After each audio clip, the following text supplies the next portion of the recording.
नीलगिरी की पहाड़ियाँ, धुंध से ढकी घाटियाँ और चाय की खुशबू से भरी हवा। दक्षिण भारत की इन खूबसूरत वादियों में बसा है दो अद्भुत हिल स्टेशन, ऊटी और कुनूर।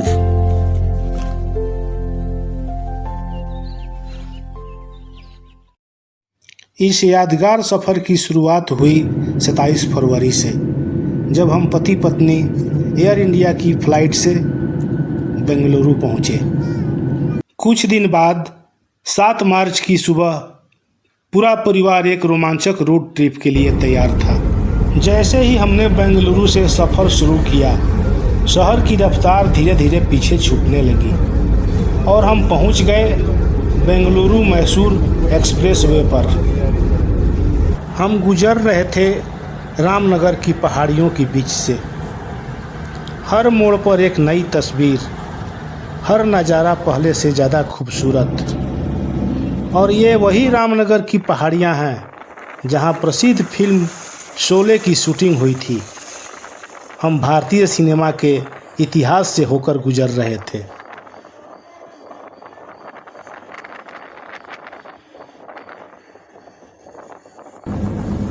और अब हम प्रवेश कर चुके हैं प्रकृति की एक अलग दुनिया में। हम गुजर रहे हैं बंदीपुर नेशनल पार्क के बीच से। कर्नाटक में स्थित यह नेशनल पार्क देश के सबसे प्रसिद्ध टाइगर रिजर्व में से एक है और यह हिस्सा है विशाल नीलगिरी बायोस्फीयर रिजर्व का।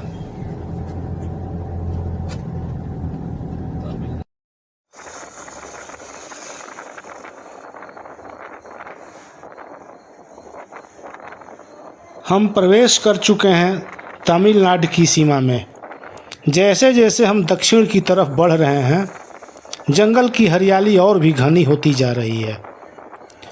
जो जंगल कर्नाटक में बंदीपुर नेशनल पार्क के नाम से जाना जाता है, वही यहाँ तमिलनाडु में मुदुमलाई नेशनल पार्क।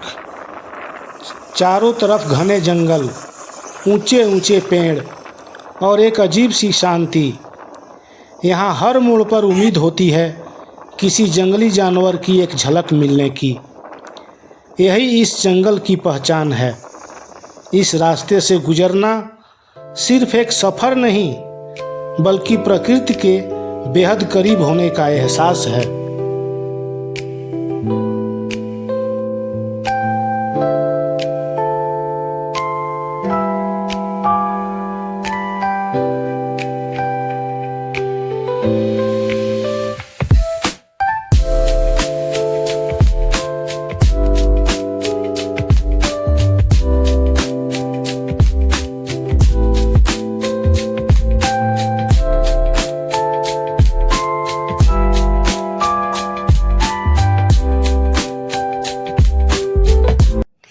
और अब हम चढ़ रहे हैं नीलगिरी हिल्स की ऊंचाइयों पर। हर मोड़ के साथ हवा ठंडी होती जा रही है और नीचे छूटती घाटियां और भी खूबसूरत लगने लगी हैं। नीलगिरी यानी नीले पहाड़। कहा जाता है कि यहाँ खिलने वाले नील कुरिंजी के फूल हर 12 साल में इन पहाड़ियों को नीले रंग से ढक देते हैं, इसलिए इसका नाम पड़ा है नीलगिरी। शाम के 4 बजे हैं और आखिरकार हम पहुंच चुके हैं ऊटी, जिसे प्यार से कहा जाता है क्वीन ऑफ हिल्स। समुद्र तल से लगभग 7300 फीट की ऊंचाई पर बसा यह खूबसूरत शहर अपनी ठंडी जलवायु और मनमोहक वादियों के लिए जाना जाता है। लेकिन हमारी मंजिल तो अभी आगे है, करीब 20 किलोमीटर आगे।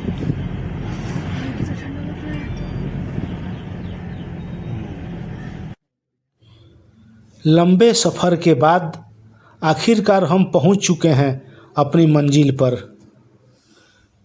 कुन्नूर की इन शांत वादियों में हमारा यह होम स्टे किसी सपनों की दुनिया जैसा महसूस हो रहा है। चारों तरफ फैले चाय के बागान, जैसे पहाड़ियों पर बिछी हुई हरी चादर, और उनके ऊपर तैरती हल्की सी धुंध। यहाँ कोई आवाज़ नहीं है सिवाय प्रकृति के। शायद इसी को कहते हैं सुकून।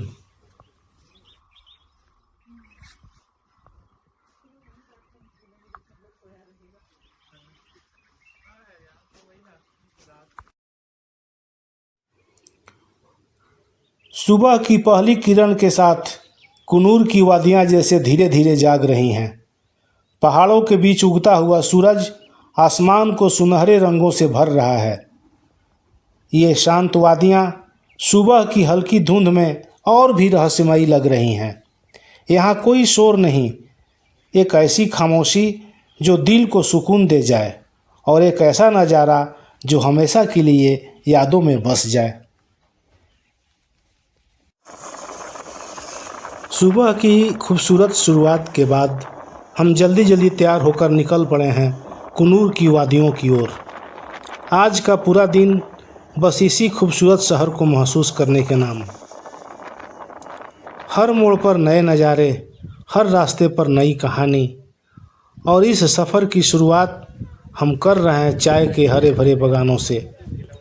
दूर दूर तक फैली हरियाली और ताज़ी हवा मन को एक अलग ही शांति और ताजगी से भर रही है। चलते हैं प्रकृति के और करीब।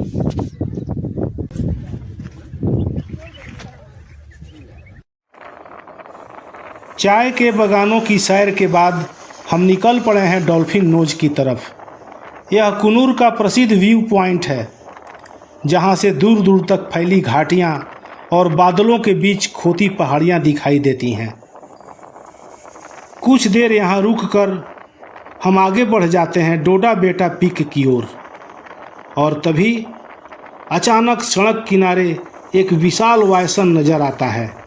गौर। हम तुरंत कैमरा ऑन करते हैं और वो पल कैमरे में कैद हो जाता है। लेकिन कार रुकना यहाँ बिल्कुल सुरक्षित नहीं था, इसलिए हम धीरे धीरे आगे बढ़ जाते हैं उस रोमांचक पल को अपने साथ लेकर। अब हम पहुंचने वाले हैं डोडा बेटा पीक पर। डोडा बेटा यानी बड़ा पहाड़, अपने नाम की तरह ही भव्य। यह दक्षिण भारत की दूसरी सबसे ऊंची चोटी है। यहाँ का नज़ारा सचमुच अद्भुत लगता है। व्यू टावर से एक तरफ कुन्नूर तो दूसरी तरफ ऊटी, चारों तरफ फैली पहाड़ियाँ और दूर दूर तक जाता क्षितिज इस जगह को और ख़ास बना देते हैं।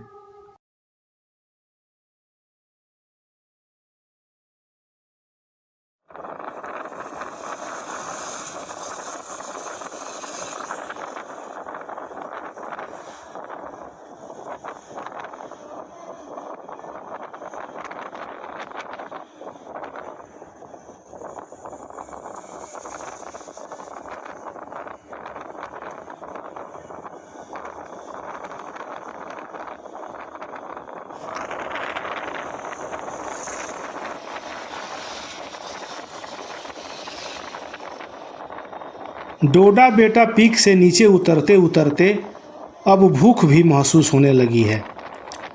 पहाड़ों और घाटियों के बीच स्थित एक खूबसूरत और मशहूर ठिकाना कैफेडियम। यहाँ रुककर हम थोड़ी देर के लिए सफ़र को थाम लेते हैं और हल्का फुल्का कुछ खाकर फिर से तरोताज़ा हो जाते हैं।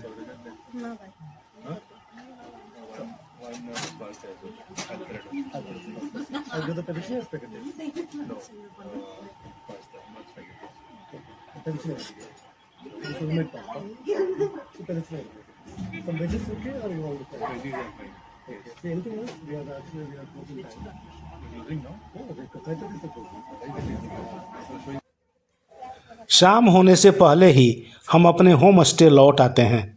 दिन भर की यात्रा के बाद अब बस ठहरने का वक्त है, पहाड़ों के बीच धीरे धीरे उतरती शाम के साथ।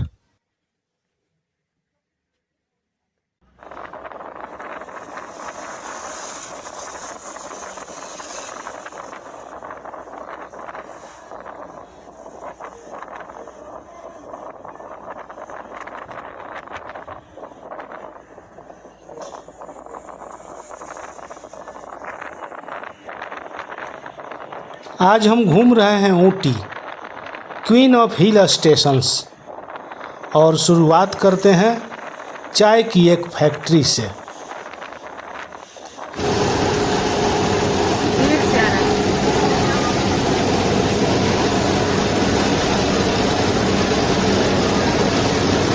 wait please. 2 minutes only.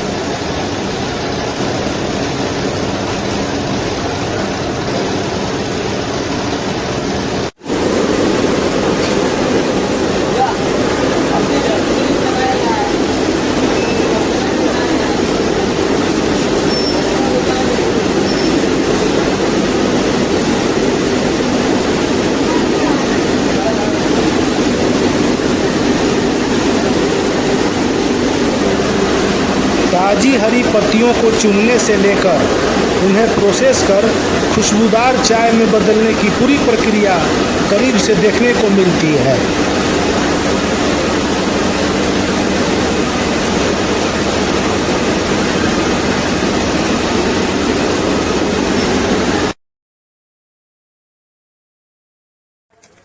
Botanical garden Ooty की रंग बिरंगी खूबसूरती को निहारते हुए हम आगे बढ़ जाते हैं और पहुंच जाते हैं ऊटी लेक। चारों तरफ पहाड़ियों से घिरी यह शांत झील अपने अलग ही आकर्षण के लिए जानी जाती है। यहीं पर हम सब मिलकर नौका विहार का आनंद लेते हैं। पानी की हल्की लहरों के बीच यह पल यादगार बन जाता है।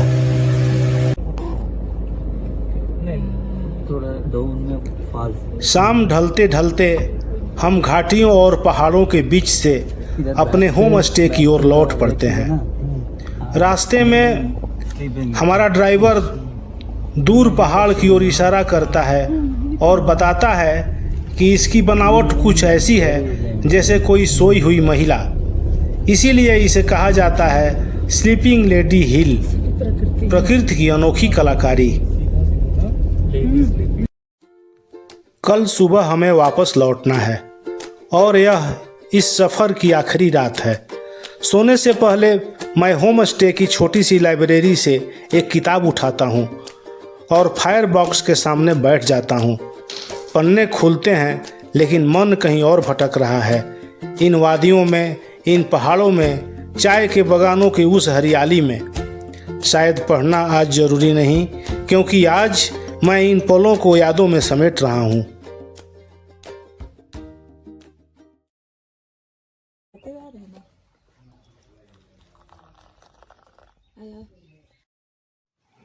सुबह की चाय के बाद थोड़े भारी मन से हम वापसी के सफ़र पर निकल पड़ते हैं।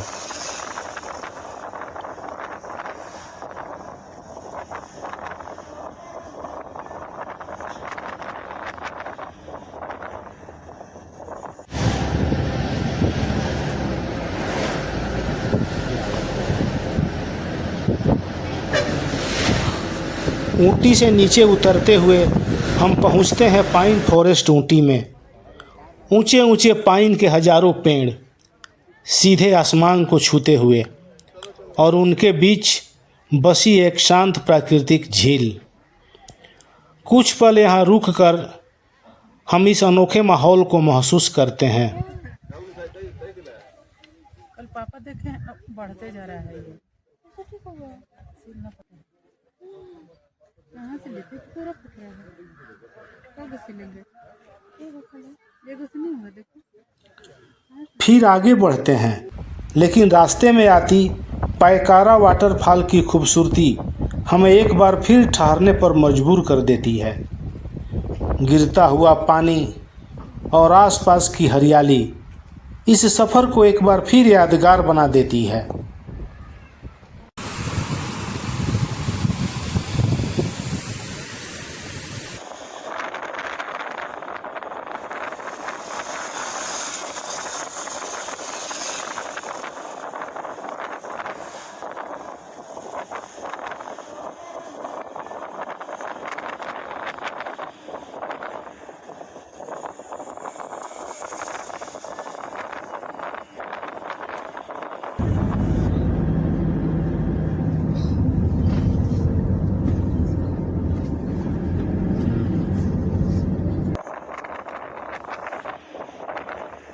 मैसूर पहुँचते पहुँचते शाम ढलने लगी है और अब हम खड़े हैं श्रीरंगापट्टन्ना फोर्ट के सामने।